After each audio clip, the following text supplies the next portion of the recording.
Good evening. Welcome to Monday night, and it's Airfix and Chill. Thank you so much. Oh, Ian's just dropped in. That's good. Yeah. Hope you're well. Everybody's having good times and cracking on with their model benches.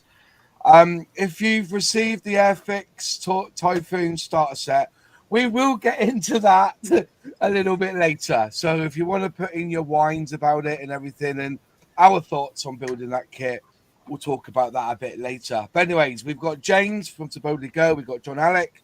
We've got Ian. We've got Zinzan, and we've got Luke tonight. So those six of us. Nigel might pop in a bit later because he sometimes pops in, etc. I got nothing much more to report from my end, apart from thank you all for the 25,000 subscribers I hit last week.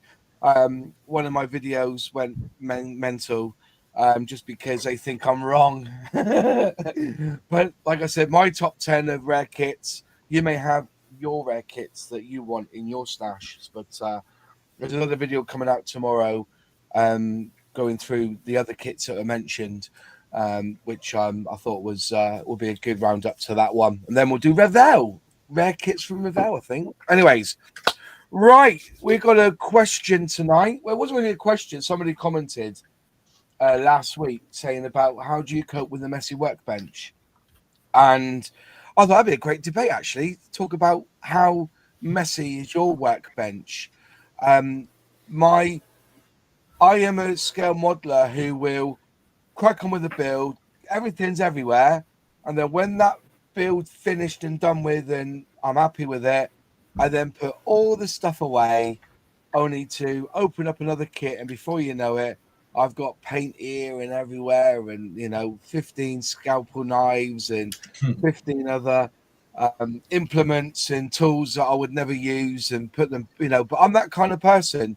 I'm not somebody who would put sprues away either. I leave them out on the bench. I'm not finicky like that.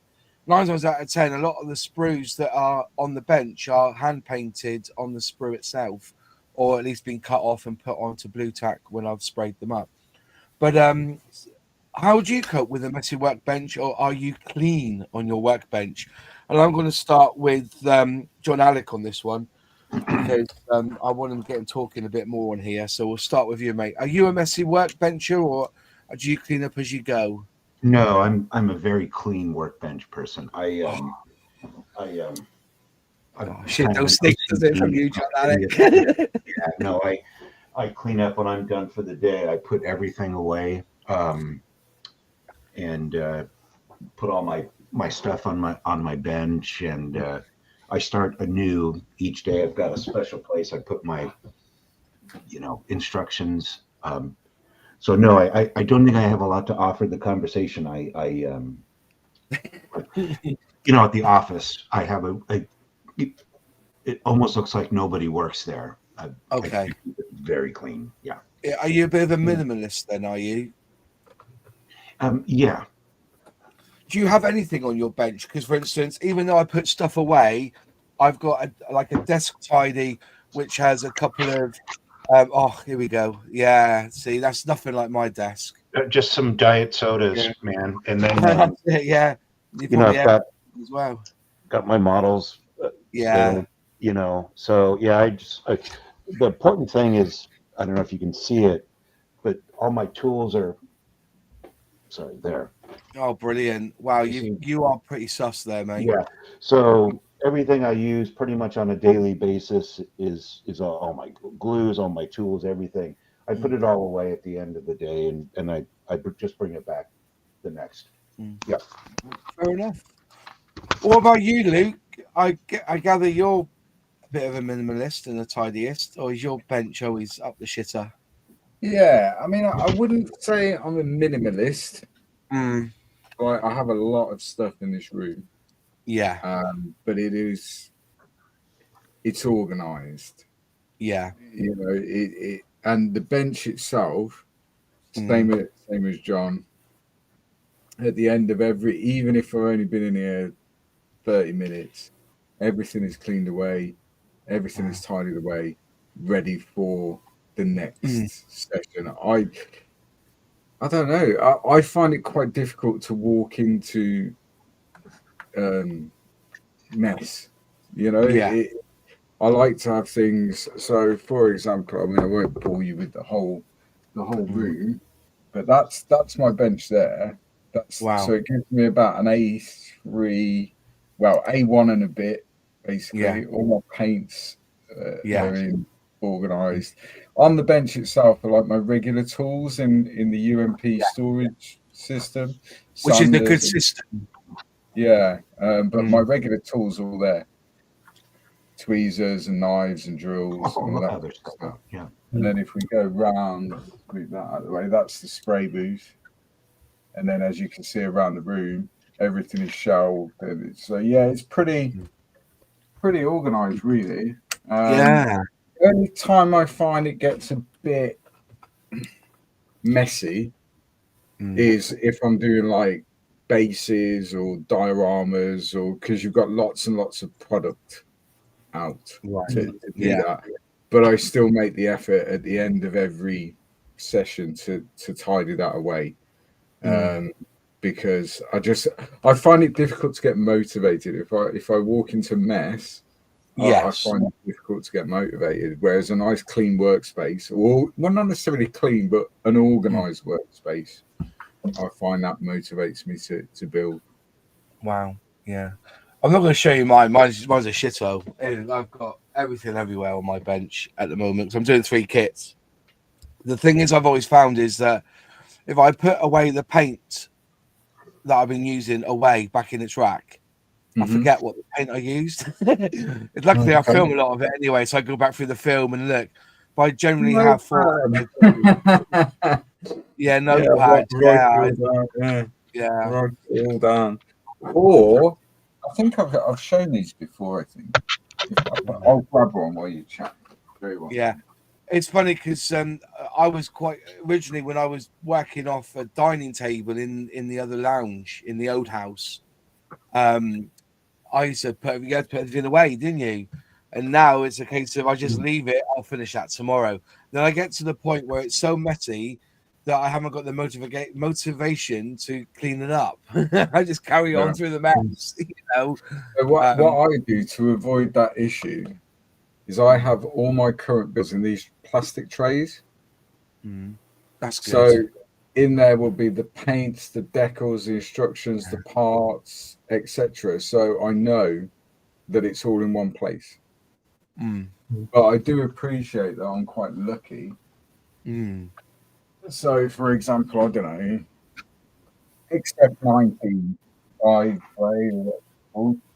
must have about, I don't know, 6 XF19. So I can put XF19 in various trays. Yeah. Does that make sense? Does make a lot of sense, yeah. Whereas I appreciate some people can only afford one XF19, so that will get confusing, I'm sure. Yeah. But it's one of those things, it's a consumable, so I know that it's going to get used, you know, so yeah, but that's how I do it. Yeah. Question, I do need storage. Moz, what was the company you videoed about who do modular storage? Do others use model storage or generic? Mine was Hobby Zone. If you go back through the video, just look up Moz Models Workbench. It tells you all there, the modular system that I use. But I ballsed up because I paid like 200 quid, ended up paying 70 quid in taxes and stuff for it to get across. What I should have done was do bits of it and do 100 quid's worth, then pay the shipping, then do another 100 quid's worth and pay the shipping. Because I think that if you go over a certain amount, they kind of, well, they penetrate you without lube when it comes to it, you know. It's not funny. It's like, yeah, you get a knock at the door and there's DHL there, hi, you owe such and such money. And it's true, they did. You know, I didn't get the email came through and I kind of thought, oh yeah, I'll pay that later. Not expecting it to come the next day, and they were knocking on the door asking for cash. Can you prove that you paid for this? Run back to the email, credit card, and done. I've been looking at the Hobby Zone stuff. So I'm going to be moving house within the next 8 months, probably. Yeah. I'm going to be fortunate enough that I can bespoke fit a man cave, basically. Yeah. So I've been looking at storage solutions and stuff. So at the moment, obviously, my paint rack that's built by someone I know who's a carpenter. Yeah. But this stuff, the UMP stuff, is what I've used for years and years, and that's all modular, clips together. It's great, 3D printed. But now I can, because I've lived in rental properties, so you can't do too much. Does that make sense? You can't attach it on the walls or whatever. Yeah, you can't. But now I'm actually going to be in a house where I can do whatever I want. So I've been looking at storage solutions, looked at the Hobby Zone stuff, but it was going to cost so much to do that. Yeah, It's an equivalent or only just a little bit more expensive, where I can get someone in to custom build shelves and benches and all that. It's not going to be that much more expensive. So don't get me wrong. Don't get me wrong. It was a spare of the moment thing. I saw it there. And I thought, you know what? I've got some money this month, and I want to get my paints away. Let's do this. And I you know, it wasn't it's not a regret. But for instance, because they're low on the bench, the drawers, trying to pull stuff out from the drawers, you got to move everything away to get to the drawers. If you know what I mean. Yeah. Really, they should be up higher. And the racks. You know, I've got every outlaw paint. When it comes to military that I need, and it's still not enough. You know, that's the kind. You know, when I'm using that back shelf, saying about the rental thing, it's all very well making modifications. It's paying somebody to put the modifications back to how you found it. That's what costs the money. That exactly, yes. You know, that's the almost temporary. You know. Yeah. Who's that other company that do similar to Hobbies? Is it the UK based? EBMA. EBMA. Yeah. Is that similar? I've not ever used any of them. It is similar. Yeah, it is similar. I think EBMA's got a better build quality than Hobby Zone, but Hobby Zone's very clever. You know, their carry case, for instance, they sent me free of charge. Incredible design and elegance on how it's done, but it's a little bit on the rich side for people. So. And the hinges are all 3D printed and stuff, but yeah, it's definitely one of them. Right, Zinzan, what about you? Are you somebody who works messy, or are you quite tidy when you build? No, I mean, the first thing I think I would observe is that most of the time you do a hobby like this and you choose a space and it's quite limited. Space is small to do the job in, and so you expand to fill that small space, and then maybe you might expand beyond it. But I try to keep things reasonably neat, and one of the things I find is particularly good is these cutting mats. I never had one for quite a long while. I just used a paper pad, but the cutting mat gives you a good place. You know, I work here, and then outside of here I can keep things, you know, away, and that's kind of helpful. But I mean, I can give you possibly a quick look, but it means lifting up this and then sort of pointing it. So I'll do a 2 minute, just a 2 minute one. Yeah. So turn some light on here as well. I won't turn that one on, but yeah. I mean, I don't know if you can see there. So yeah, it's fairly organised in the sense that that's an old Humbrol toolkit that I've had for 40 years or something. But then you've got your paints, and then you move across, and then you've got these little drawers. Good point that you make about the drawers close to the deck, because, you know, if I've got something like that there, it's actually hard to pull them out. But you can put this sort of stuff together for a relatively small amount of money. It doesn't cost a great deal to do. But I think you do have to be, by necessity, quite careful, because you can quickly get to a point where you can't get a drawer open or get something out or whatever, and that's really difficult. So I try to be careful if I can, and if I'm doing a video, then I'll tend to organise things onto the cutting mat so that I can just pick them up and get to them. People know that I do that sort of thing anyway. But it's working in a small space, but perhaps not with a limited amount of bits and pieces. But you certainly accumulate stuff, and I likened it to someone recently. A little bit like being a fisherman. You have a little Yeah. tool full of things, and everything goes in its place. Yeah. And you can go to any single thing in this limited kingdom of yours.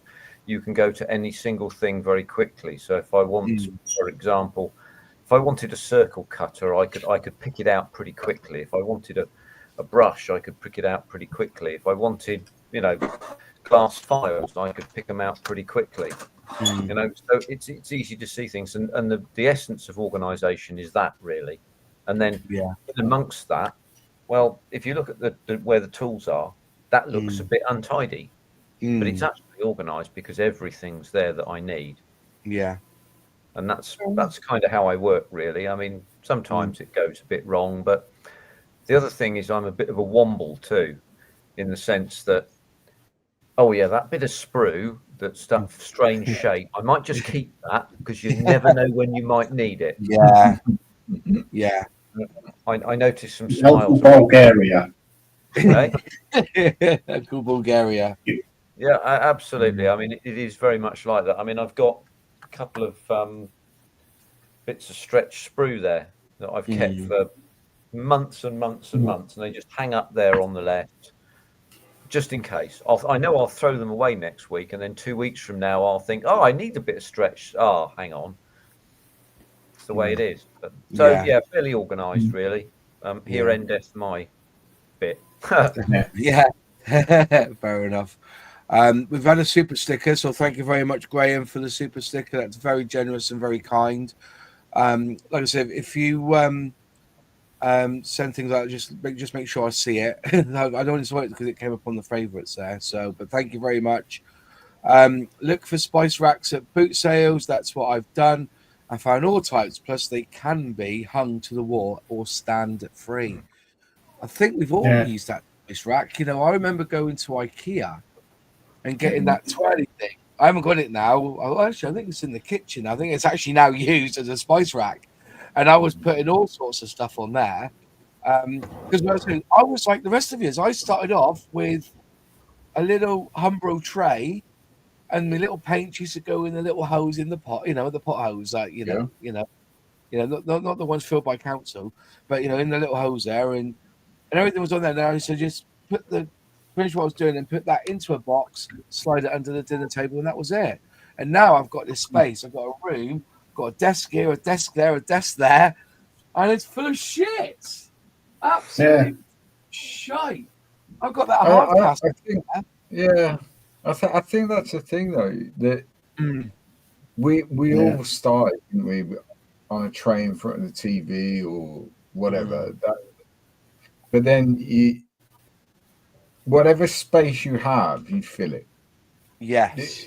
You do. And you can have the biggest space in the world and you'll fill it, as I've done, or you can have the smallest space in the world and you'll fill it.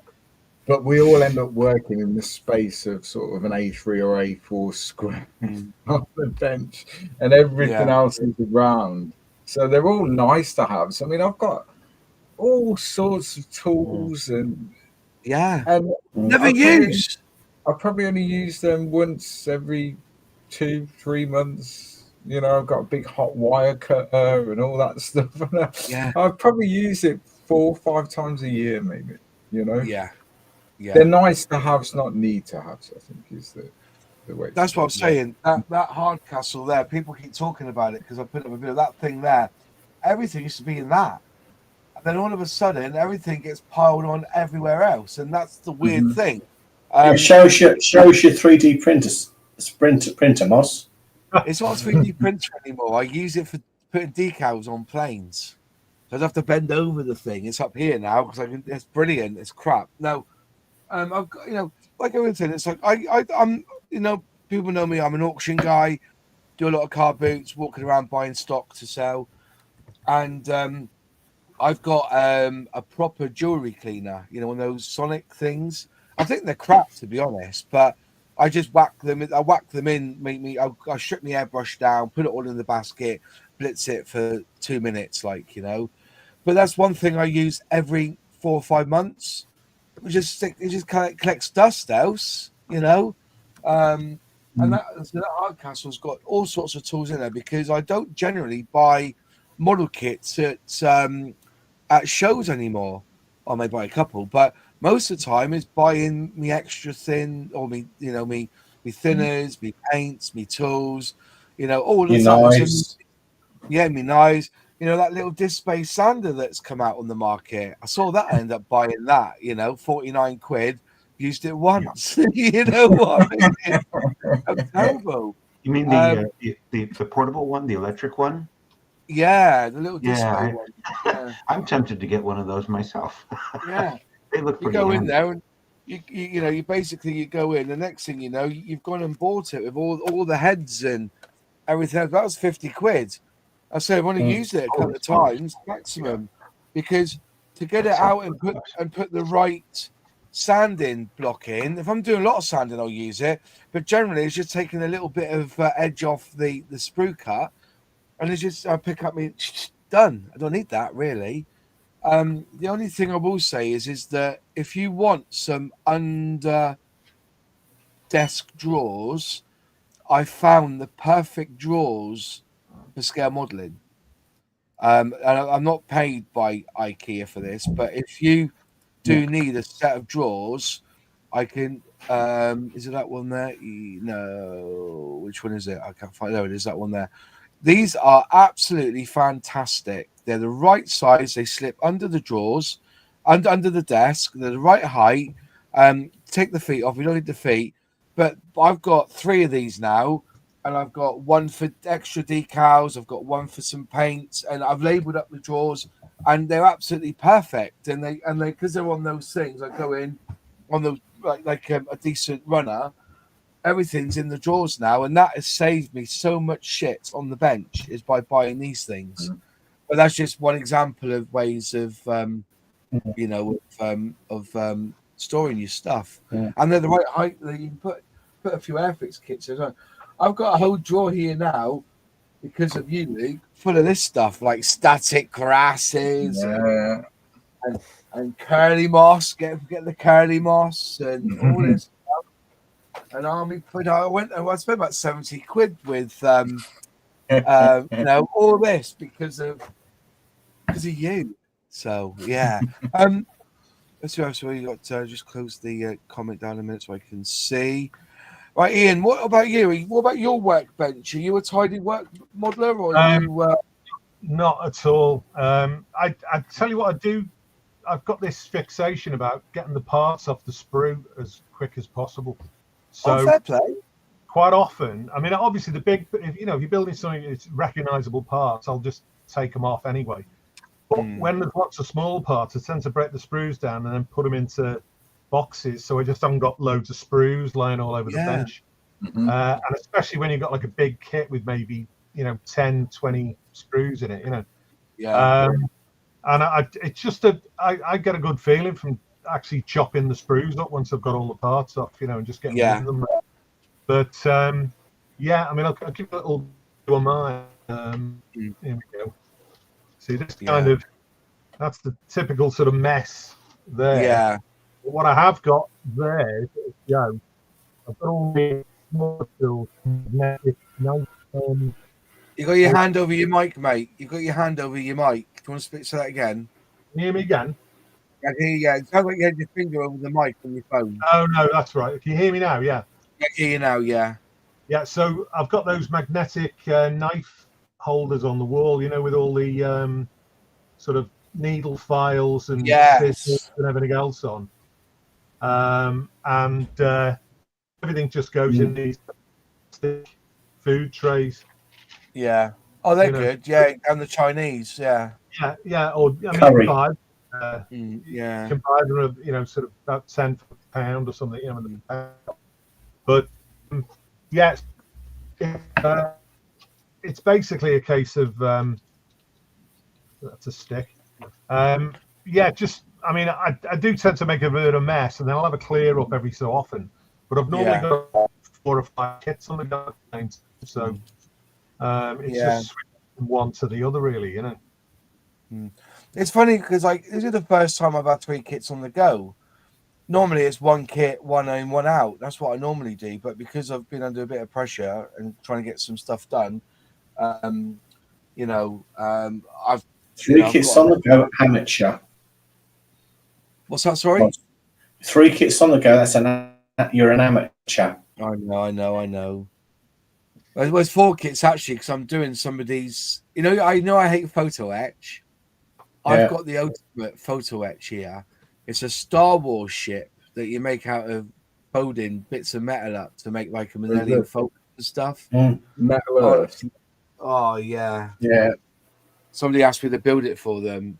Honestly, I'd rather catch me forcing me Matt. fly to another one. I tell you, it's just honestly, it's hard work. This they say you don't need any glue, but sod that, I've had to put super glue down on some of the bits because it just doesn't attach. Is it a Metal Earth kit? Yeah, Metal Earth. Yeah. Yeah. I got the Millennium Falcon up there, but like I said, I'd rather catch me foreskinning me flies and build I've got another Millennium Falcon. They're great fun in there. Oh, that's right. You I've got got the Millennium Falcon here. Well, there you go. I'll send you this one. You can build it for me. Mm-hmm. But I can't believe the price of them.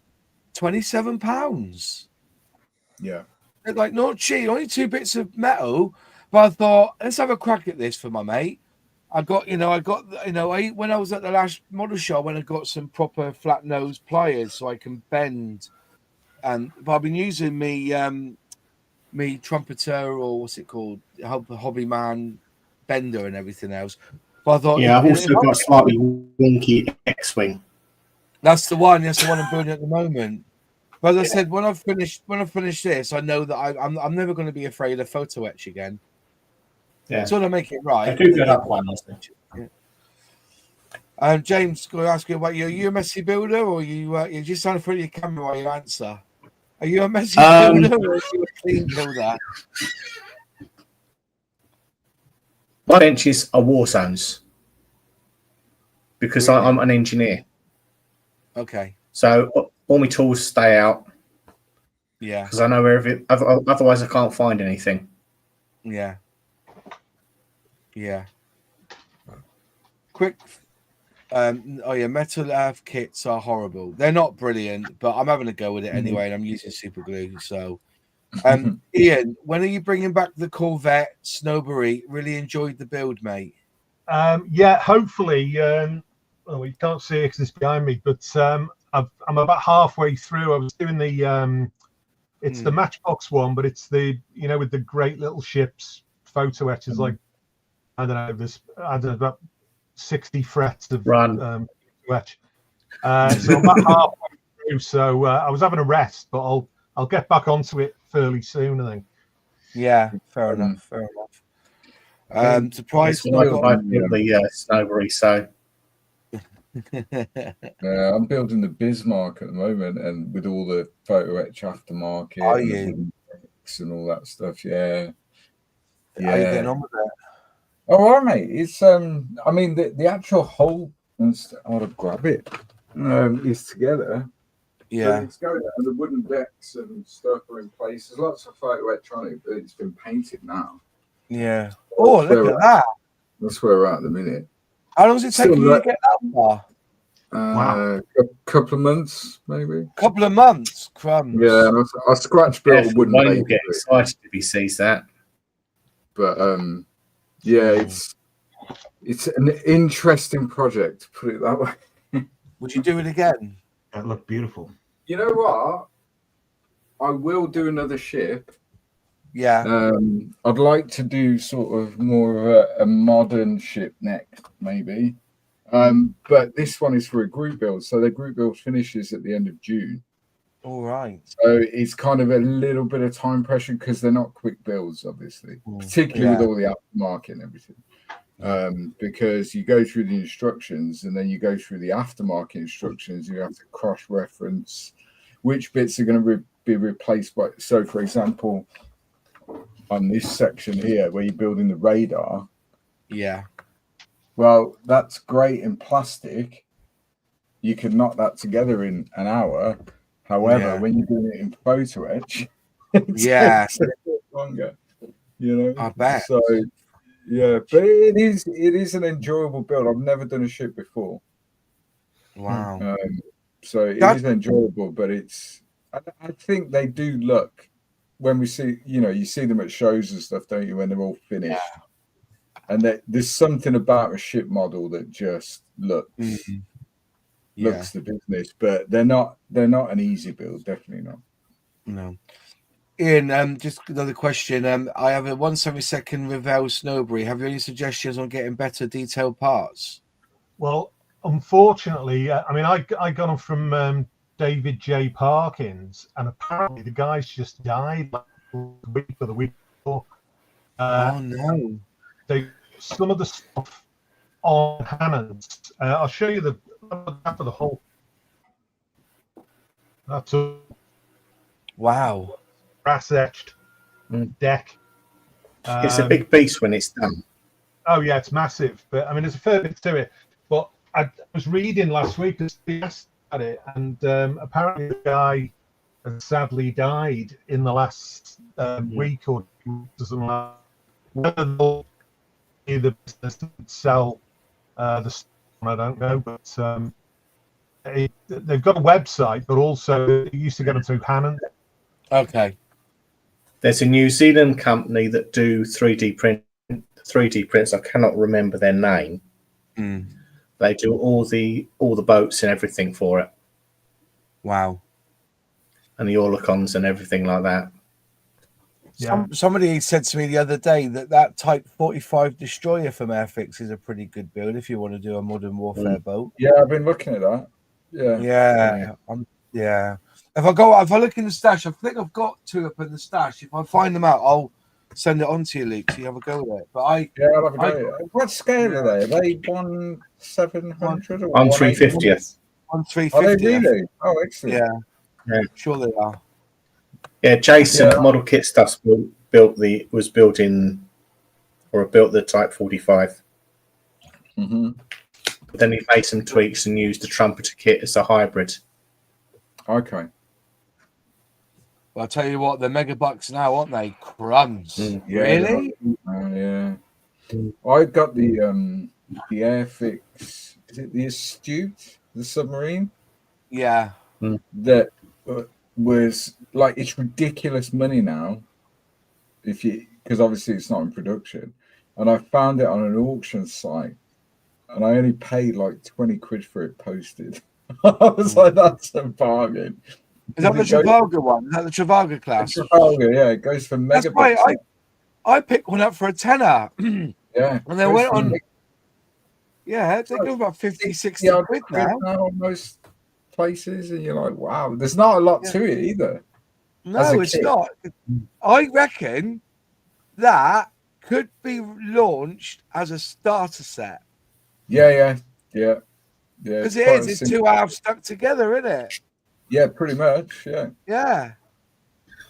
Careful, Moss. It's three halves stuck, 3/3 stuck together, isn't it? Yeah, I know. I'm taking the piss, really, but yeah, I get it. It's in 3 bits, in it. You got the two side, then the bit on the top, then you put your Connie towel on top, don't you, and stuff. So, yeah, it's a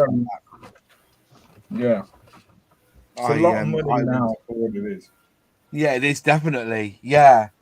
And there's minimal. There is a minimal detail in it. They could have done more with like the sheets they put on it and stuff, but they didn't, did they? It was, but I think it's 1 to 350th scale again, isn't it? You know, so but they give you the choice. One had the propeller. It was only the Trafalgar that had the propeller. Yeah, and the other 3 have like a water jet propulsion system. Yeah. So the Trafalgar's the only one with the propeller. Yeah. John, you better get on the you better get on the Hornby.com website, because apparently they got them on sale for $30 each, that Type 45 destroyer. I saw that the moment that you put it on the screen, and I'll have to check that out. Yeah. Check that out, because they're like 90 quid over here. Robin, gosh, maybe I can buy it and send it to you for cheaper. Question. Talking submarines, have you seen the Polaris models? The Polaris models? Yes. I saw one. I think it was at Telford last year, but I think Is that it the was one that 3D blew up? No, Polaris is the new sub. I think. I don't. I can't remember. I might be talking about the wrong thing, but it was 3D printed anyway. Yeah. It wasn't a kit. The one I saw. No. I might be thinking Vanguard class. Yeah. There's one. I'll see. There's HMS Vanguard, Polaris submarine model kit. No, I don't think. I don't know. Self-assembly. No. What is it? The Polaris is like Vanguard, Resolution, Victorious, Astute. Is it? Yeah, I think so. And I'm sure I saw one at Telford last year, but it was 3D printed and it was 1/200 scale. Yeah, this one's 200 scale. Polaris. It's $30. Yeah, I'm going to buy one. You want to buy one? Are you? Yeah. It is. It's marked down from $99.99 to $30. Yeah, I found them online. Here you go. These are the ones you want Yeah, to buy here. Vanguard, I think, or Vanguard class is like our current nuclear deterrent sub, I think. Is it? Oh, I thought it was still the other ones. Like, okay, well, I might be wrong. oh, it is actually, yeah. Vengeance, Victorious, Mhm. yeah. Because they all come down to Plymouth, don't they? So it says here it's a self-assembly model kit. So I'm assuming it's two halves stuck together. Do you know what though? They're 1/50th scale. You know, these ones are 1/50th scale. That one, the Vanguard and the Vengeance is 200. Yeah, Victoria, I'm sure it was the Vanguard I saw at Telford. Yeah. yeah. Wow. Look at that. Don't look too bad, actually, does it? No, they're cool looking things. They're a cool Yeah. looking thing. And I built last year. I built the 35th scale X class, which was like the mini sub from World War II. Oh, fair. And you can do a lot. It's quite difficult to make black look interesting. Yes. Oh, But you can do a lot with it, with weathering and oils and all that. And that's what I did on that one. And it turned out right. yeah. Well, there you go. Basically, it is. It's 4 bits that you glue together, it looks like. Basically. So it is 3D printed, isn't it? 3D prison resin, I guess. Yeah, 3D printed model kit. Well, if anybody's after one, there you go. There's the website. Yeah. I don't think Airfix will release theirs again because they never sold when they first had them. But Did they not? no, they took a while to sell. Which is a shame, really, because wasn't it that particular sub, the Trafalgar? Wasn't it the Trafalgar that launched the first ICBM as a test? Oh, that does ring a bell, history with it, yeah. Yeah. Does ring a bell, that. I couldn't tell you for, quite, but it does ring a bell. There is some history around the Trafalgar, yeah. Craig Jules, I served for 4 years on HMS Resolution, 2 on HMS Vigilant, and 4 on HMS Victorious. So, fair play to you, mate. I thought you were better to tell us. I think you've got to be a special sort of person to be a submariner, definitely. Of course you do. Crumbs. Yeah. It wasn't that long ago that one of them ended up going mad, ended up shooting people, didn't he, and stuff? Oh, there you go. Yeah. It was the first class of submarine to launch a Tomahawk cruise missile in anger. In anger. I heard you say. I knew there was something around it. Yeah. Yeah. Wow. Fair play. Anyway, so everyone's got messy benches everyone's got tidy benches except for me. Well, cheers up, lads. It's all good. And me. I've got a messy bench. And James. Yeah, and James. Yeah. Right, Yeah, moving on. Who's bought the latest Typhoon from Airfix and built it then?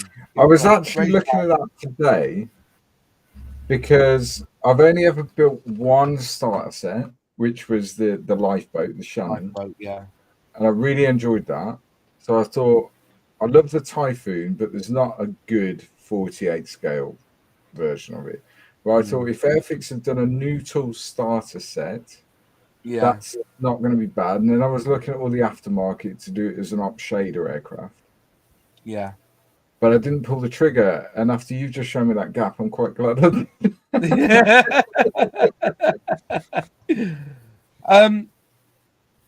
I'm not going to lie, because I'm not that way inclined. And even as an Airfix fanboy, I do say when things don't go right. It hasn't got the finesse of the starter sets we've had previous. Now, they did send it back because there was an issue, because, you know, it was mentioned that they had some tooling issues with it. Now, three of us have put it together, and I was the first one to say, I think, did anybody get this gap down the bottom? And it's like that. It's like it's gone straight, but it's done that. It's gone push forwards. Don't get me wrong. The detail of the kit for a starter set is brilliant. The gearing bays, everything. It just doesn't fit as well as the F-35B, which I still claim is that with the tank. If you were going to give anyone a model kit to build that's never built one, and you could be damn sure that they could put it together with no worries, it would be that F-35B and that Tiger One. Those are the two starter sets I would say are just the best ever. Detail on this is great. You got the wings are pucker, but again, you've just got gaps. This side here, the wing fits lovely. This side here, there's slight gaps in the wing. Yeah. I just wish my camera would focus so you could see. Is it going to focus there? If I pull it back a bit, push it forwards, you can see that it's just not lining up right, and you got this gap going down through. You can see it just below that. Yeah. Now, so in comparison, say the Hasegawa kit is 72nd. Yeah. There you go. Can you see that? Yeah. Oh my gosh. Push forward, didn't it? Now, when I masked this, when I put the masking tape down and and glued it all together, I came back to this. I've sprayed it, by the way, just so I could get a proper look. You can see that you can see the details phenomenal on this kit. The detail it's flexed. That's why I said before about the bottom of the fuselage. There's no tabs on it, so it's flexed. Right. So that means it's done that basically, is it? Yeah. No, because unfortunately, all the location pins are on the top side of the fuselage. There's some on the bottom. There's one on the bottom. There's two on the bottom. There's none on that bottom length. There's none on that? No. Are you sure? Yep. I swear there was locating pins. No, there's no location pins. I actually had to make up some tabs out of some strips of plasticard. Okay. That's what I was going to say. You could fix that by making your own tabs, couldn't you? I thought that there was locating pins on the bottom. I haven't got another one to show. One that I've only got that one. I've got another one coming. To be fair, it is a starter set. It's 43. Was it 43 parts? I think the cockpit is well designed. It's all slots in nice, everything. Paint that all up, put it together. I say on the top, the way it hides that scene with that bit there, it's fantastic. Yeah. Looking at it from this angle here, it looks great. But for some reason, it just isn't quite going together underneath. And now, I think Ms. Modler had the same problem. Alex had the same problem. James had the same problem. it's disappointing, but to me it's still as a starter set. And I say for the detail of this, if you are an experienced modeler, this wouldn't be half the problem. I just bang it together. I did it on a live stream. I did it on the channel members live stream. Yeah, banged it all together, and then I realised that, as I said, it just kind of, just went off. It's like it's pushed itself slightly forward and just done that on one of the joints. it's probably where you you've know, knocked the wings, boss. I haven't knocked the wings, have I? Well, no, because the thing is, those wings are all part of the structure, aren't they? Yeah, because it does link in there. And so I've got that gap this side, Yeah. but the other side is absolutely perfect. Absolutely perfect, that side. But for detail wise, it's fantastic. So where's the gap on the other side then? Is that around the intakes? Oh, here, yeah, you got that bit there. So, oh, come on, focus. Let me just blow it up a bit so I can get it closer. If I seem to go solo layout, come on, focus. It will focus in the end, Right. camera. If you're going to keep talking for a bit, I'm going to disappear down the workshop and get my Typhoon. I'll show you. Yeah, that all fits together nice there. You got that little bit there. Come on, focus, you bugger. It was focusing before, wasn't it? Come on, camera bugger. If I pull back, there you go. There we go. There you go. So there you go. And then go this side. You see the difference? See that gap? Yeah. And then you see the wing there at the back. It just I put myself as a pretty good modeler, but when it all goes, it doesn't quite bang up straight at the. Come on, you see what I mean? It just doesn't. I glue this all up, put it together, and then let it dry, and then all of a sudden it's all gone to cock on me. So, but the front is fantastic. The front goes together lovely. But you get to that bit there, and you can see that there's a gap, and there's push forward. So when you get to the circles don't match up. Yeah, all slightly move forwards. And I say I don't criticize Airfix often, but I do feel that this one just seems a little bit. I'm not going to say the word rush because they did send it away and get it re-looked at again because they said there might have been a problem. You not get any ordnance in it either. Pardon? You don't get any ordnance in it. No. But as anybody else has built this kit, put it in the comments below. Let me know what your thoughts are. But saying that, if you I watched Alex's Typhoon build, he said it was a bit too difficult to be a starter set because of the issues he had. Yeah. The Typhoon seems to be an advanced starter set rather than a beginner's one. But then we said that about the lifeboat, didn't we? We think it's more an advanced starter set. Yeah, if you look at the Airfix website, which I've just done, and then look at the blow up of the made model that they've put in, you can look at the back of the nacelle, the engine intake nacelle that you showed, and there is a gap there, just like you point out. Yeah. So that kind of says something to me anyway, but I'm inclined to get one and just see how it goes together. Yeah, I think it don't get me wrong, they're 20 quid, but they are what they call the largest starter set because it comes with the 2 brushes, 6 paints, by the way. It comes with 6 paints. But yeah, let me just let me just share screen again so you can see the pictures from there. Where is it? My shot. Oh, I need to. Yeah, they got a diagonal view with the nose facing to the left, which is quite demonstrative. That's the other way. The one to the left of that is one to the left, is it? Yeah. Oh yeah, so you can see it facing. Yeah, there you go. Facing diagonally to the left, and if you zero in on that one, I'll get into that one. That's a shame, but you can see a little gap there, can't you? And you can see where the wing is there. There's a gap there on that wing. But yeah, looking at I think there does it show the underneath? That's the top. So yeah, you can see it on the wing there. There's little niches, isn't there, underneath? Yeah, you can see there is a gap there, isn't there, underneath? Am I seeing that, or are you seeing that?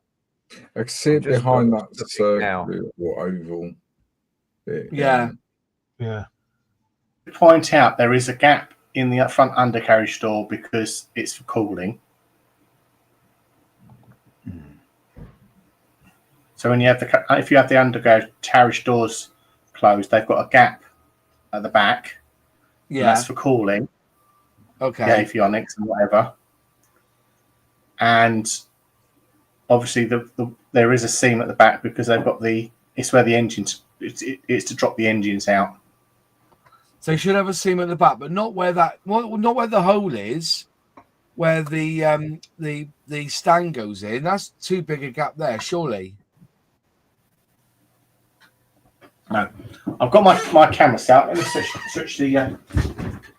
You can see how messy my bench is. Okay. Yeah, I can probably show this. Actually, I can get in quite close on that. Oh, can you do it then? If you can, just share your screen. Hang on a minute. It's there we go.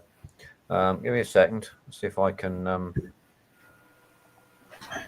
share screen. Now that's a messy bench. Yeah. Jesus. You think that's messy? I ain't showing you mine. Yeah. I've got all the same problems as Modder's got. Yeah. Also around there and on this wing. I did manage to make that better by wedging in a cocktail stick and allowing it to set and taking the cocktail stick out. Cheated with it on that side. But yeah, I've got 10 thou gap at the back. I think they designed it as a two-seater, to be honest. Okay. My one huge criticism, there's no actual location point for the cockpit. Well, they got the ribs in there, haven't they? That the cockpit sits in, doesn't it? Yeah. But that did take a while to get into position before I glued it because it was going on a bit. But no, I had to. I nearly threw it across the workshop. Did you? Is that what they call flight testing? They call it. And there's the man of the hour. Alex, hello, mate. We're talking about the Typhoon. Hang on. Is your workbench messy or is it clean? It is messy. Way, join the club. There's another one. There's another one. 3 against 5. That's all right. I feel better now. 3 against 4, sorry. We're talking about the Typhoon here, and we're just looking at the pictures from Airfix. Zinzan's going to show his screen in a minute because he can get a bit closer. I can't. I have to go out. It's Apple, and I'd have to bugger about with the permissions. So right, okay, yeah. You can do that in the settings. It'll come up with you. It'll show you how to do that. I'd have to go out and come back in again, so I won't bother this time round. Okay, right, no worries. Suffice to say that there are some gaps there in the same places as you show. Yeah. And I just wish I could get a bit bigger.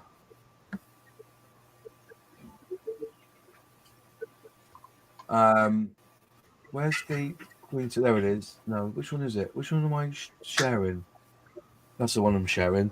On the stand again, you can see there is a gap there on that wing, isn't there? Is that me, or is that the picture? No, that's a gap there as well. It looks like a gap there. But the other thing that I never noticed when I saw that, I was just more excited it was a Typhoon, I guess. You can definitely see that gap there in the wing, and also in the wing here, and in the in this air rear intake. side, yeah.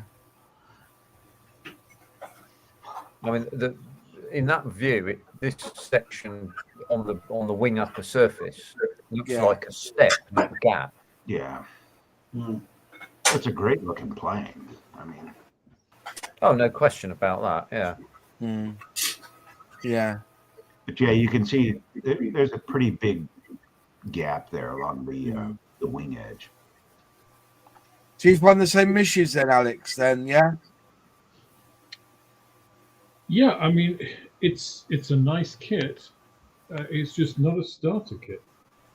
The build, because of the way that they've split it up, which is very innovative, but I don't think it works. Okay. As a starter kit, as something very simple, because I think fairly experienced builders, I'm not necessarily saying good, I'm not saying good, but experienced. When I experienced some of these issues, I had to clamp mine to get it to seal up the bottom. Yeah.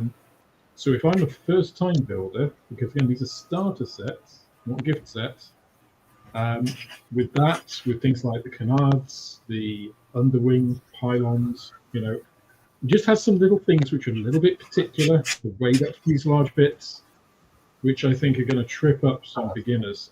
And again, the starter sets are all about that positive first experience. I would never recommend this kit over the F-35 for an absolute beginner. If they've done 2 or 3 kits and want to progress, yeah, fine. But it's a bit like the Shannon class lifeboat, isn't it? Yeah. I mean, some of the things on it are absolutely fantastic. How thin the trailing edges of the flaperons are, and canards, and how delicate the engraved detailing. Those are fantastic. The fact that the cans at the back have fans molded into them as well. One piece. Pretty impressive for a kit at its price point. But it's a bit like 2 steps forward, 1 step back, I feel. Which is a shame, because it is really nice. I like it. I like the starter set. Kind of narrowed. Sorry, Moss, I was just going to say, I think they've just kind of narrowed their potential market a little bit. Yeah. In a way that was probably unintentional. Yeah. Have you built the Hasegawa one? I haven't. I did watch Plasmo's build of it though after I posted my review of the episode. I thought it was interesting. How to compare. Well, it's because the Hasegawa one, it is worse than the Airfix kit in those things I've mentioned, like how thick those inlet veins are and stuff. Yeah. Because it's a much older kit, of course. But of course, Plasmo, the all the rings and stuff, which you could equally do with the Airfix one. You made arguably not need to do as much on the Airfix one, but you need to do more in other areas like the cockpit. But the build sequence of the Hasegawa one is what I'd call traditional,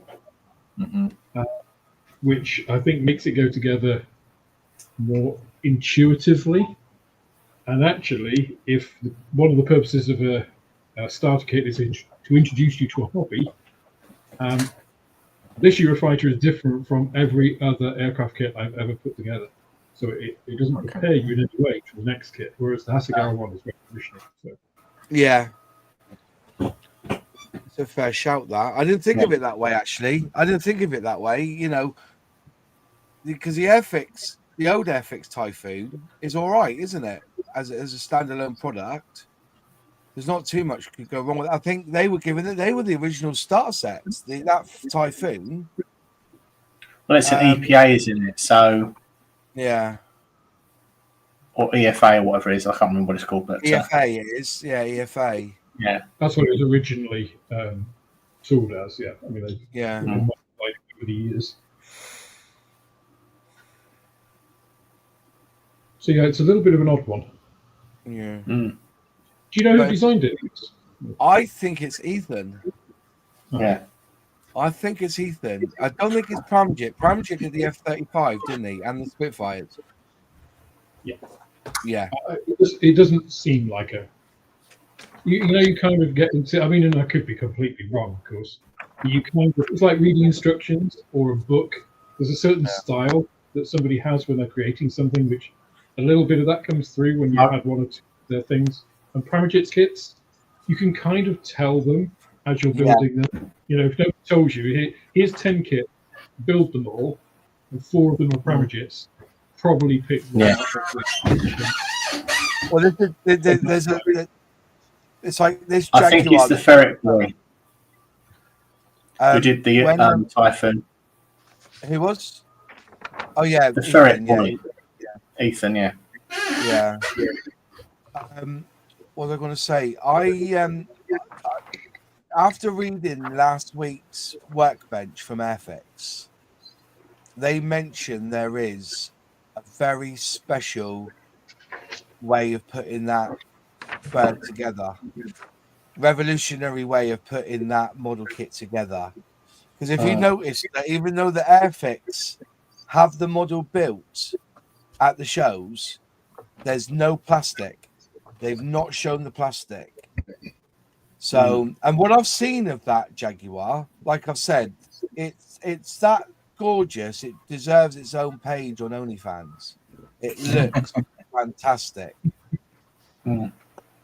I would honestly say that if because as I said, they've not showed sprues. Normally, when they've got a mock-up of a new model, they'll have the sprues with it, won't they? Like the Lysander, they had the sprues out when they did the lifeboat. I went and saw the sprues. Was it 6 to 8 weeks before? No, more than that, before they even launched the lifeboat. You know, we went to the lifeboat center. But there's a way that Pramagits designed this plane that I think will put Airfix on the map to say this is a plane that was being designed and built, or you can build it, and it will be better than Tamiya. I'll put 30 quid on it now. Actually, I'll put 300 quid on it now. That when it comes out, that it will be. You would think this is Tamiya. This is better than this. This is nearly Bandai, I reckon.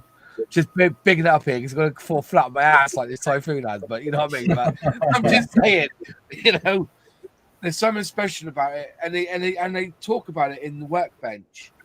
Didn't go into detail about it. He just said, and next time we'll talk about the revolutionary way of building this plane. Pramagits come up with a way of building it. So that's what interests me. So look at the Workbench when we talk about the Jaguar Part 1. And I've not had any information from Airfix about this. I've just, you know, there's something very special about it. So if I was you, go and get your pre-order in now. There's a link in the pinned at the top to go and get it. Where you can also buy starter sets for a tenner.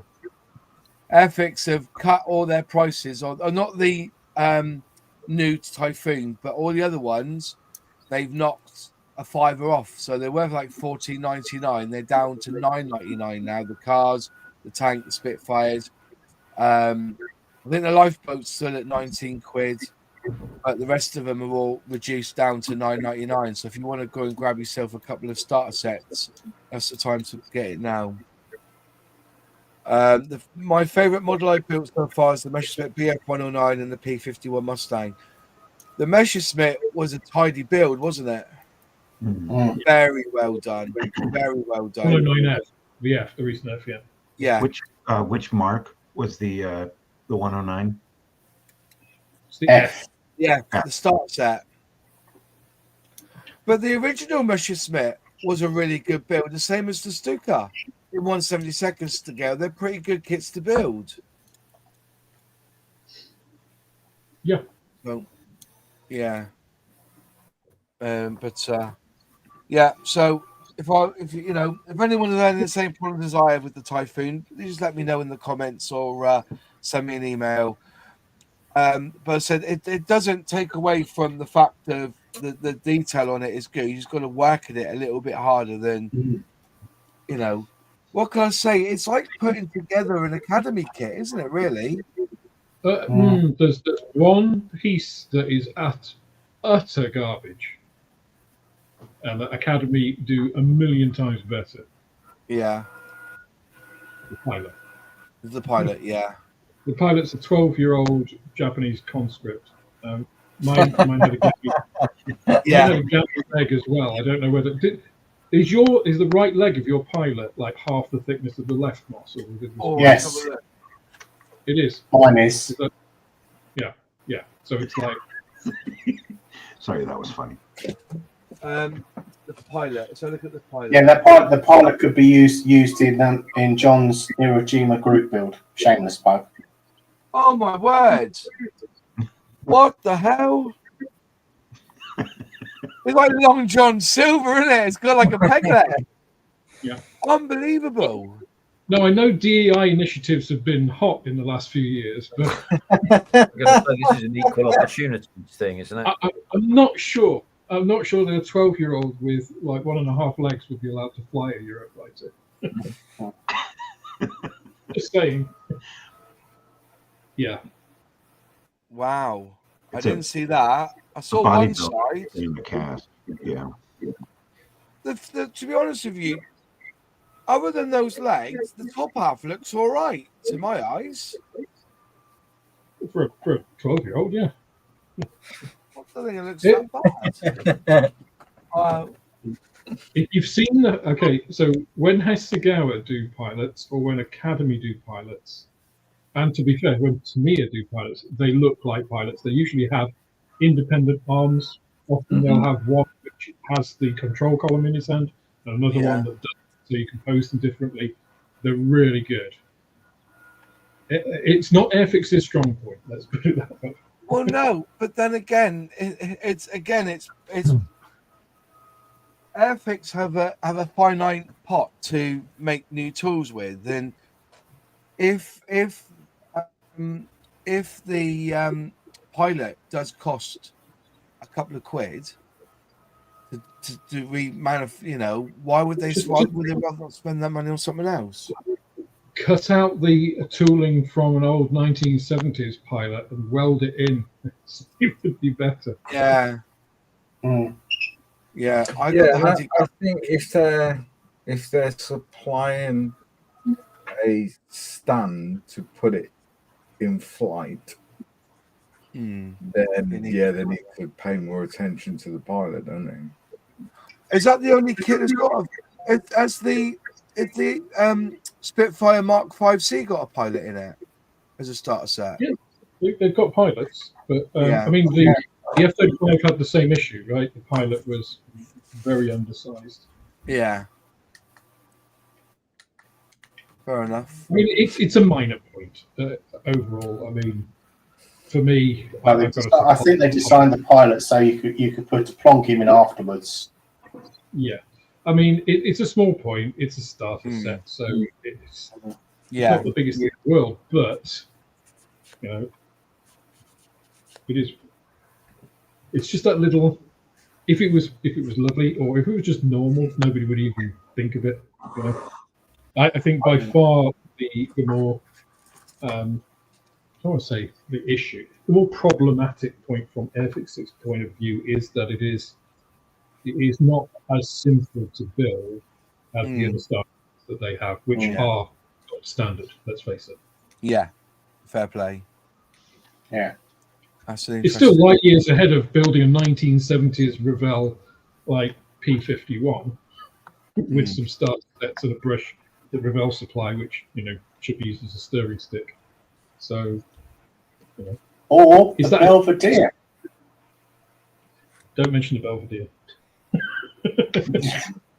I do wonder sometimes though that the Airfix designed these tooling for starters, okay? So it's for beginners. Doesn't matter the age, by the way. It's whoever. It's the adult. You can't tell me that they went for those supercars for kids. They went for the adults with those supercars. I look, anyone says, because you look at kids these days, they don't tend to really look at cars or anything. They, but adults love it. That's why Top Gear is so massive, isn't it? And even the Grand Tour was massive. It was about supercars. One of the big pulls. But they tool them and they price them at a level which will give you everything that you need in theory to build that kit. So the paints, the cement, and the glue. if they could update the glue into either a precision poly one, or like what Italeri do, where they have the like a small, it's like a very small nail varnish tester bottle, isn't it? Nail varnish, that would make their starter set complete. Get rid of that fucking toothpaste tube, bloody cement. It doesn't work for starters anyway, or beginners. What about releasing the kits standalone without the paints and that? Which is where I think Revell going with their latest announcement of their Messerschmitt BF 109E-3. So if I full screen layout is that one, and then if I share this tab instead, so we should get this up now. Is that there? Can you all see that? Yep. Hang on, let me just. Is that right? No, it's yeah. not. No, it isn't. That's it. So they reckon they're going to sell this kit for £9.99. But I don't think it's going to come with glues and paints or anything. See, they make it sound brilliant because they said, "Oh, this is to replace the 1962 Messerschmitt BF 109E3." And I'm thinking, fucking hell, 60 years? And they've tooled that 17 times in a Revell box and another 20 in everybody else's mind, Do you think Revell are going to push this sort of market now? They're going to say, right, we're going to release a load of base, because this one's got 50 parts in it, you see. Can I get it bigger? Can I make this go bigger? Hang on. If I press that button there, will that work? There you go. So you see that now, yeah? So they reckon it's going to be 1/72 scale, 50 parts, length of it 124 millimeters. Do you think they're going to be releasing kits that you will see in Audi, but it doesn't come with the paints for $9.99? Is that their strategy? Revell tend to release kits, and I can tell you this because I get the price list every quarter, whatever it is. They tend to release the kits, and they tend to release a gift set version of the kit and brush and glue. Yeah. Now, whether this will be a dedicated starter set, Yeah. don't think so, because it's not something they generally do. But then maybe Luke's influence is coming across, and maybe they will. But I think it's more like they'll go with their normal strategy of having the standard kit and then release a gift set version of it with however much extra it will be, £15 or whatever. But they do put up a I'll share this tab instead now. So you can see here, it says here, iconic aircraft of universal recognition flown by some of the most famous Luftwaffe races during World War II. You can just see replaces 1962 tooling aimed at the lower end of the market, giving first-time builders a better experience. Potential first of a new range of cheap 1/72 aircraft. Says a lot, doesn't it? Well, I think it kind of confirms that Airfix's starter set range was successful. Yeah. Because otherwise, Luke wouldn't have gone into a new job saying, "Hey, we should do this," on a strategy that is going to fail. Yeah. And these won't be out. Greatest form of flattery. Yeah. But they said that this won't be out till at least end of December 2025. So there's a good 9 months of development to go into this. But they're already on Jadlan website for $9.99. Oh, Jadlan put everything on before it's available. Yeah. So you got pre-order of that, $9.99. But yeah, as I said, I just thought it was interesting to see that they've decided to go down this route. When in theory they've been doing starter sets, their own starter sets for years. And to be honest with you, they've got it right because they come with that contactor, don't they, in the bottle? But their brushes are garbage. Yeah. The The best thing you can do with a Revell brush is to take the brush end off and use it to stir it. Yeah. Would you buy a kit like this, Inzan? Would you buy a kit like this if it was available for $9.99? I probably wouldn't buy this particular one, but Yeah. I mean, I've been giving consideration to the 172 Typhoon just to see what what it actually looks like and how it actually goes together. I saw Plasmos build that Hasegawa as well. Yeah. And I'm intrigued by it. I mean, to be honest with you, 172 is a bit small for my roomy old eyes, but I'm willing to give it a go, as it were. And I think that might be worthwhile. And at 19.99 or 20 quid all but, why wouldn't you? Quite honestly. Yeah, I had a thought. I have many You've been going around thinking again, Luke, haven't you? One in particular, I thought, how cool would it be at that sort of price to get? There's a decal sheet that's available, an aftermarket decal sheet, which allows you to build pretty much every Eurofighter RAF Eurofighter that has ever been in operational service. So I thought, how cool would it be to have a whole, on the club table, a whole sort of fleet of Eurofighters in different markings, from Upshader to QRA and the whole thing. So I was looking at that starter set because they're quite quick builds. But now I've seen the gaps, I'm like, I might go Hasegawa. Yeah, the thing is, like you said, it's a quick, and also I'm pretty sure with your experience, you could get around some of the issues that we've had. You would look at it a little bit different. We know there's a gap there. How can I rectify it? I mean, but to me, and it may be controversial, really with a starter set, and the Shannon was the same. That I know I took it to the nth degree. I know that. Yeah, I know you did, bastard. A starter set really shouldn't have those sort of issues. Does that make you know what I mean? Yeah. The whole point is if I want to build a Eurofighter Typhoon and spend a lot of time detailing it and filling gaps and rescribing and everything else, then I'm going to build a Revell 48 one. Yeah, I get that. Do you see what I mean? It's but for not much more money, you can pick those up pretty cheap. In fact, I've got the twin seater in the stack, and I've built one. When was Revell's Eurofighter tooled? In 172nd. Oh, I don't know in 72nd.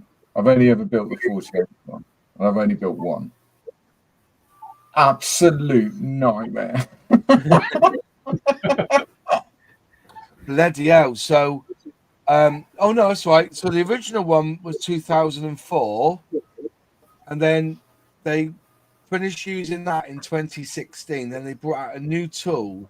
So the first one was a level 4 kit, and then this one's a level 3 kit. So from 2016, 1, 2, 3, 4, 5, 6, 7, 8, 9, 10, 11 times they've released it. Has anyone built the hang on, what's that say? Well, that's weird because they've got level 3 on one box and they put up to level 4 on another box, and it's the same plane. Decal slam. Yeah. Well, that's true. And they have brought out the Eurofighter Rapid Pacific one, haven't they? That massive decal, isn't it? You remember? I don't know in 72nd, but I know in 48 they did it was a Luftwaffe Eurofighter, and it was covered in, the decals are fantastic. It like photographs of an old German ace, and it was, and the decals are really good, but you're gonna have your work cut out putting those on. This is gonna have some car. Look at this one. They've released this one. They have, haven't they? Is that the £99 one? That's that massive decal, isn't it? You've got the Australian, you've got the Japanese, Korean, Rapid Pacific 2022 version they did. 116 parts. 120 quid for the book that goes with it. Yeah, that's right. Yeah, it was mega bucks, wasn't it? Didn't even come with a coin. Half-ass job that is. No, not even a coin with it. I mean, it's a very cool looking scheme, but it'd be a nightmare, I'm sure. Oh, it would, wouldn't it? I can't. I presume that's just. I presume that's like 5 sheets. Then you'll have, one bit there for the left wing, one bit for the right wing. Yeah. Then the one that go over like the barrel over the actual fuselage. And then you have the bits on the tail, and to match them up with the, because it isn't a straight edge, is it? If you think about it, on the Typhoon, it's not a straight edge, is it? Or maybe it is actually. I don't know. We're trying to gap in the wing though. We're covering the gap in the wing. Yeah, definitely. Definitely. Yeah, I don't know what, but they've released it a few times anyway. You can see there all the, quite a few. But from Airfix, this was 20 quid. How much is this version here? 59.99. Jeez.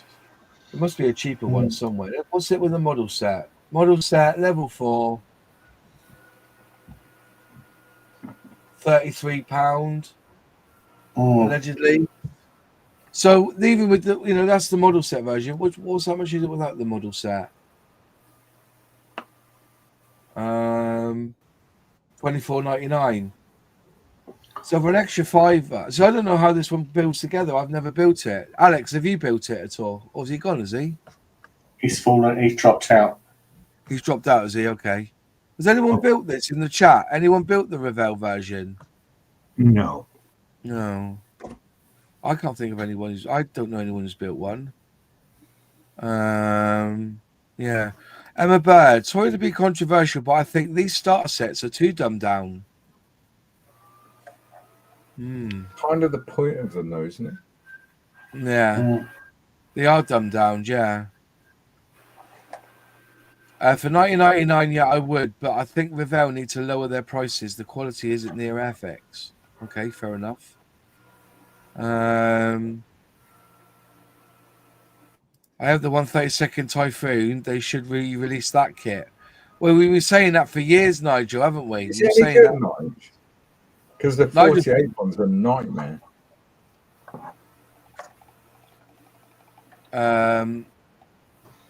Let's have a look here. Revell kit's a shocker. The wing gaps are very noticeable and there's a step in there too. Right, okay. So somebody has built it. But it's if Nigel can come out to us on that one, 132nd scale, if you want to pop in, Nigel, what do you think of that 132nd scale one? Most of the Typhoon Blackjack, the decals didn't even fit correctly. They were too small for the wings. But if you email them, they'll send you the larger ones. I have built it. I want the larger ones in the box. Yeah. Is that the 132nd scale one? Is it the Blackjack one? Or 148? No, 48. 148, is it? Okay. To be fair, I guess if you're a bit experienced and stuff, you don't mind a bit of filling and sanding and rescribing and whatever. The 48 one can turn into a nice model. Yeah.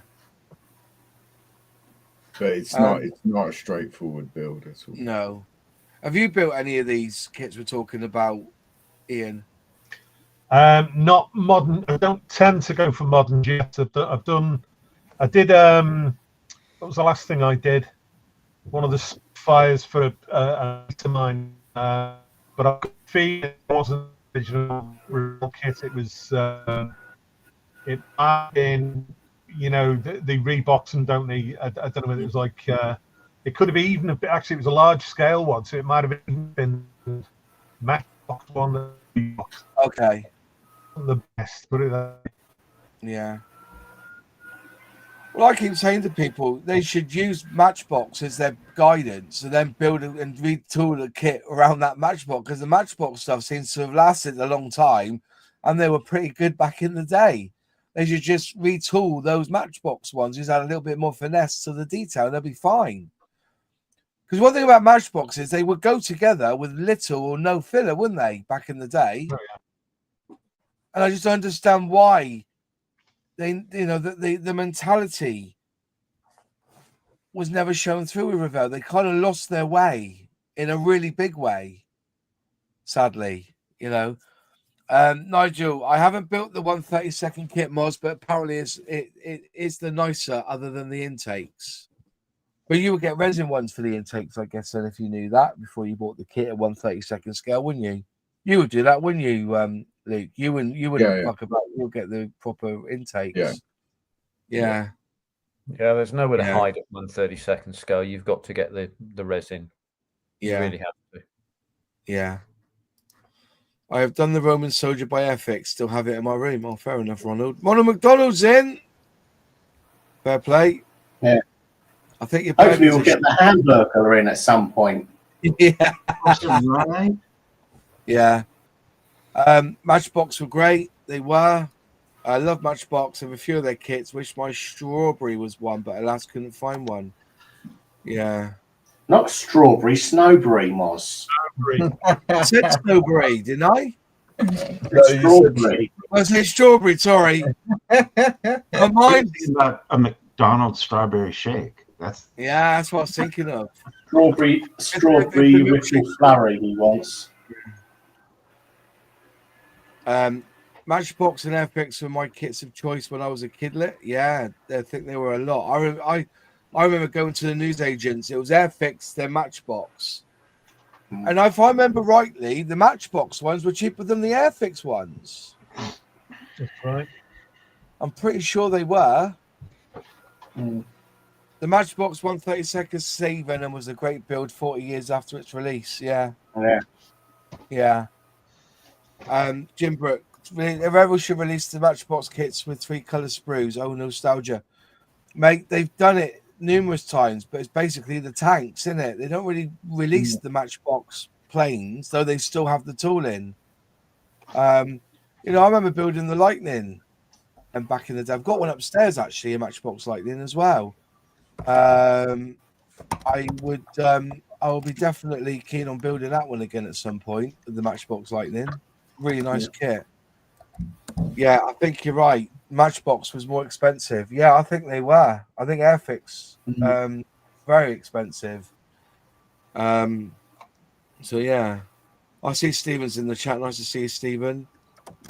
But yeah, I think when it comes to Revell on 132nd scale, I think they've done the tooling, but they don't release them very often. I remember Nigel saying to Luke, I've mentioned about 5 or 6 of their 132nd scale kits. They've never released them often at all. If you go looking for them, they're not rare, but they hold their value, I think you can say. So the Matchbox 132nd Puma was lovely. Yeah. I had Airfix at my local newsagent. Toy shop was a young'un. Yeah. I remember. I don't remember Revell. I remember there was some monogram kits. Never Tamiya. I didn't see a Tamiya in my little newsagents. But if you ever down this way, any of you like Butlins in Minehead. If you come out of Butlins, go down the road, there's a street called Friday Street.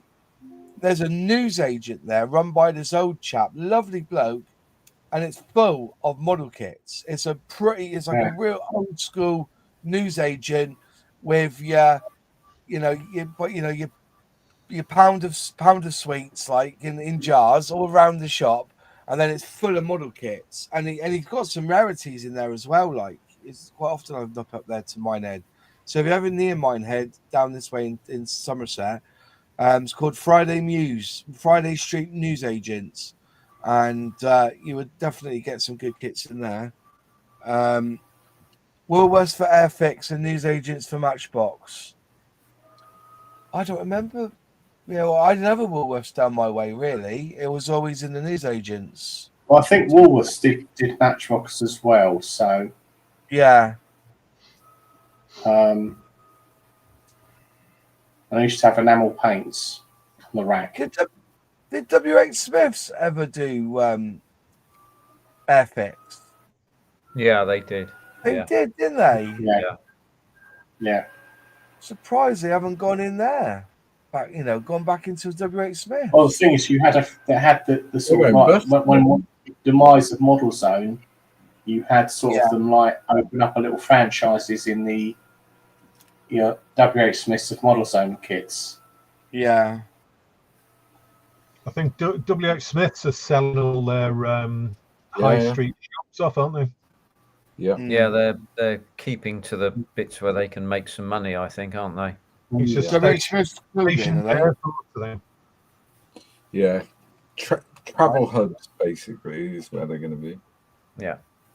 You can't blame them, can you? You get on a train, you want a magazine, don't you? You know what I mean? You don't want We had Woolworths here. And the trouble is that really they've gone down here because they haven't got the top shelf anymore. They don't have anything up there, do they? They put the Farmers Weekly up there. Do you think that gentleman's special interest literature is not popular anymore? No. Do you know what, right? I It's all swear now, online now. if I was going to set up a model company, if back in the day, right, if I was going to set up a model company and I was going to do cars and like typhoons and whatnot, I would advertise in Nuts and Zoo. I would. Yeah. I would have definitely advertised. Yeah, in the magazine. Revel in Razzle and Men Only. Yeah. But we also really remember all those magazines, wasn't it? GQ, things like that. Loaded, remember Loaded? Loaded, That would yeah. have been the place to advertise your model kits, lads. Would be in there. FHM, Maxim. Yeah, Circus magazine. Circus magazine. But if those magazines were around now, I would say to model companies, you want to advertise in there.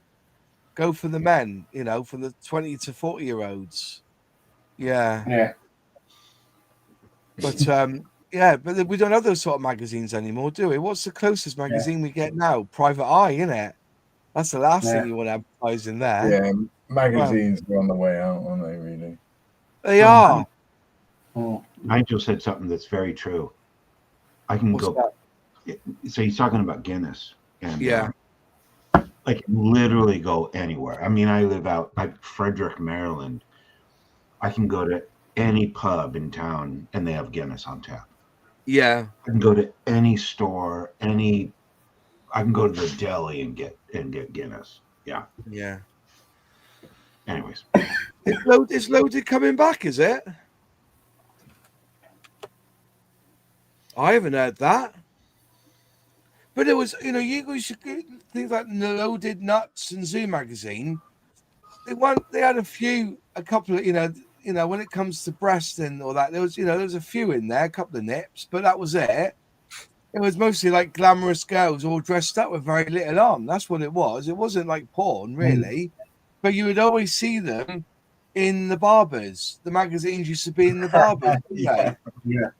So you go in and get your fade and your Mark II and your back crack and sack, and you'd be there reading the Loaded magazine, wouldn't you? Crumbs. Why don't model companies go to more air shows and car shows? Big money at those events. Because I'll tell you the reason. I know Airfix do React, and they also do Bovington for the Tank Museum, which is, but the car shows and that are megabucks. Yeah. To have a stall at these model shows. I know they did. What's the car one? The big one. Good. Oh, what's it called? Goodwood. Motor show. Goodwood. They were there with their, believe it or not, with their quick builds, because they do a load of quick builds. The Lego-based kits.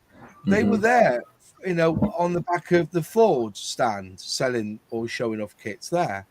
So, yeah. But I haven't. I think they've got a budget because they go to Avon Model Show because that's quite big down here. They go to Bovington for the model show there because that's quite big as well. I think they went to Bolton, didn't they, beginning of the year? Revell were at Bolton. I'm trying to think which else they go to. Trying to think which other model shows they go to. Obviously, they go to Telford. That's their big one, isn't it? But I don't know why. What the crack is with that. So, but I think they pick their venues wisely because they've got to get their money's worth out of it. Because they don't necessarily sell the kits at these shows, do they? They're just there to show off what they're releasing now. Because you ever get the chance to look at that new Stalwart, that's your place to look. And that Jaguar, you've got them built there, which will look pretty good.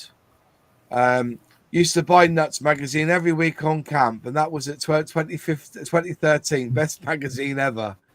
Yeah, it was. Oh, yeah. It was just for blokes, wasn't it? And we can't be blokes anymore, can we? I suppose that's what it was all about. You can't really be a bloke anymore. The top shelf was forbidden. Yeah. No. But if you go to a model show and see Airfix or Revell there, it's always worth having a punt. Worth having a punt. I picked up the Technic version with Lightning, so I have a spare. Oh, fair enough. Those lads mags were for blokes too scared to buy Fiesta, Razzle, and Readers' Wives. Yeah. Seriously, if I was a model company and those magazines were around now, I'll be advertising in there. Definitely. You do have a point. I have a point. I have to give that to you. Yeah. What magazines are for men now anyway? Luke, where are you? He's gone, is he? He'll be back in a minute. What men's magazines would is there? There isn't any, is there? I don't think I've ever read a men's magazine for a long time.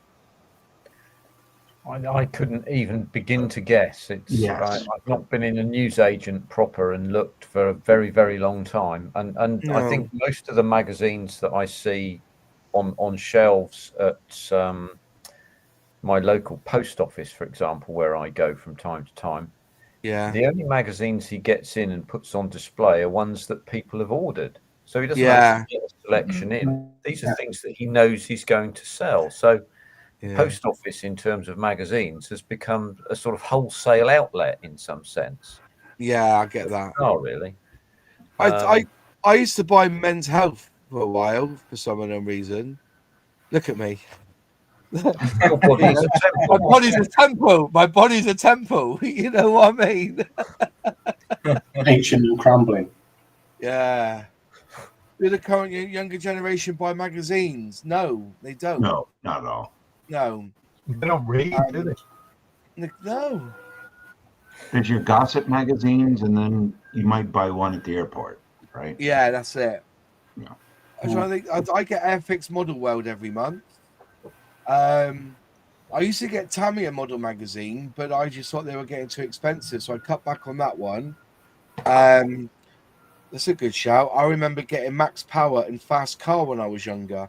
See, if Airfix had a range of 1/32nd scale cars, that would be a great place to advertise, to be fair. Max Power and Fast Car. Yeah, well, the trouble is with Max Power, they'd need 1/32nd scale girls to drape all over their models. Yeah. Car on conversions back in the day, was it Nige? I bet. I had a okay, that's right. Don't worry about it. Everything's online now. It is, everything's online. Commando for me. But then they used to advertise in Commando. Airfix did. I've come across some magazines back in the day, young men's magazines like that, which had adverts for Airfix in. Yeah, I don't think you can't get Beano anymore, can you? Is it Beano finished now, or is that still going? I think the Beano's still going, isn't it? See, if Airfix advertised in Beano, if Airfix pulled up with Beano and said we want to do a starter set for $12.99 that comes with your membership with Beano, that would go down well because then you'll get kids doing an Airfix kit. Think outside the box. What's that? Sorry. Or looking. Looking's gone, mate. I used to get that in the 70s. Yeah. Do you guys still have page 3 of the Sun? No, they don't anymore. No, they don't. No, I've really dated myself. Yeah, I'm gonna say.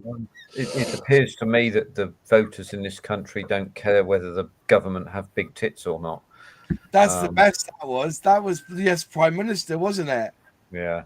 The Times are those who think they run the country. The Daily Mail's for the wives of the people who think they run the country. And what the Sun, they don't care as long as they got big tits. That was a great sketch. That was a great sketch. Nah, we're going on to where we'd advertise F. Where would you advertise mod? That's one thing. I don't see modelling adverts anywhere these days, apart from in magazines, as in model magazines. Right. But do Airfix advertise in Flight Magazine or Flypass, for example? I don't know. I haven't bought Flight Magazine for years, because that was the one I used to get at the what's it called? Train station. Oh, yeah. But as I say, who gets Airfix Model World here? Does anyone here in the chat? Do you get Airfix Model World at all? No. I look at it in Asda sometimes, and then buy it if there's something in it I'm interested in. I don't buy every issue. Yeah. Yeah. But I don't know what I think magazines are. I tell you, I know that newspapers have always said that their readership has gone down because the BBC News app is free. Who reads the news on the BBC News app? I do. In the mornings when I'm there flicking through having my coffee, the first thing I do is look on BBC News if I want to see news. If you want to see news, don't look on the BBC, man. Pardon? Yeah, I'm going to say that's not the place to look, is it? No, but what I mean is, I know. Go on. I say the thing I would observe is that, as we've said, print media is dying on its arse, whether that's newspapers or magazines, and they realise it. And the BBC and the rest of them keep getting it wrong because they think that the public that listen to them and watch them is stupid, because they never do an article on their programs, on their current affairs programs, that last longer than about 2.5 minutes. And yet the marketplace for long form podcasts of interviews that last 3 hours, they download millions and millions a month. Yeah. So the assumption that the public is stupid is completely wrong. I spend a lot of time listening to long form current affairs podcasts. Yeah. A lot of time. Yeah. So there's definitely, that's where the market's going. Definitely. Yeah.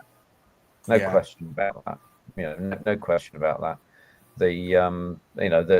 Anyone who looks at, for example, Joe Rogan, who interviewed Elon Musk and Donald Trump. I mean, over 3-hour interviews, and you get to see, and they're not edited. There's no editing in this, so, and this is just one person speaking to another extemporaneously. I think you get a much more rounded view. I mean, we all know what's happened to the BBC this week, but you get a much more holistic view with long form media than just that 2-minute soundbite. Or that 2-minute. This is what's happening. It's not always the case. You get a much broader view, as you say, Luke. It's a much broader spectrum of opinion that you can discover over that period of time, and you can use these things in what one might describe as found time, when you're driving one place to another, that's something like that. And there's a huge appetite for it, and that's why print media, the red tops are, excuse the expression, shit scared. Because they see their market just drifting away, and predominantly it's based on advertising revenue, and there's no advertising revenue for them if nobody buys their paper. I think so when I started watching the BBC, reading the BBC News, it's just that when I go onto my iPad, it comes up with news. And I will flick down through, and BBC News will be in there. Telegraph will be in there, but it's always behind a fucking paywall, and the Independent's always behind a paywall. So I don't bother with them. But the ones that are free that I can read is BBC News. That's what I'm trying to get at. Yeah. No, I don't imply criticism to you. No. I know that the BBC is far from what on their throne. I it's got to say, but then again, it just keeps you in the loop of what things are happening. I didn't know what happened between Trump and Zelensky, what he's called, until I saw it on BBC News. I didn't, and then I went looking around to see what was being said. So then you hear it, you hear what's being said on the BBC, and then you look around for what actually happened after. But they're all like it though. They've all got their own persuasions. GB News got their own persuasion. BBC News got their own persuasion. And this is the reason why you have to look at them all. Yeah, look at them all. Or just read Private Eye. I'll find the link. There's a app that you can download on your phone. I've got it. Yeah. So what I'll do, like any particular news story, any headline, what it does is it does the search for you. So it will provide you with the articles that are written by, shall we say, left wing, right wing, isn't it? Yeah, and then center, so you get a complete view from all sides, and then you can make your own mind up, basically. I heard somebody talking about this as part of one of those type of infomercial ads back along a couple of days ago. And if you go on to that sounded interesting. I think it's often promote. I think the podcast is called Trigonometry, which is like a current affairs podcast. Slightly right-leaning, shall we say? But they champion that app all the time as giving you the both sides of the argument. Sort of thing. Yeah, fair enough. But I said, when it comes to it, this is why I think Airfix tend to look at us scale modelers on YouTube, because our reach is bigger than what I think our reach is bigger than what anything Airfix Model World's doing now.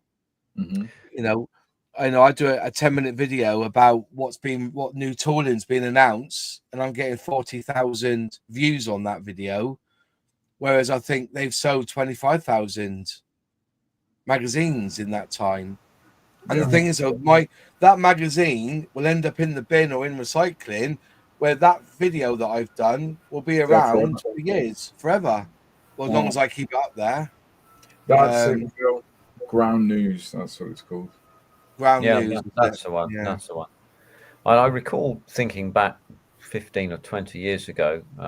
I worked for a large shower manufacturer back along then, and we recognised that advertising in print media was probably not going to win you any friends, as it were, apart from the person who owned the print media.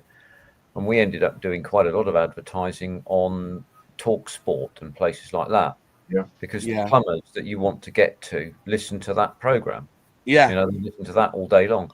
And the interesting thing is that TalkSport had quite a long contract with a company called ACO, who you might have heard of, who manufactures smoke detectors, and they spend a lot of money with TalkSport to advertise ACO products.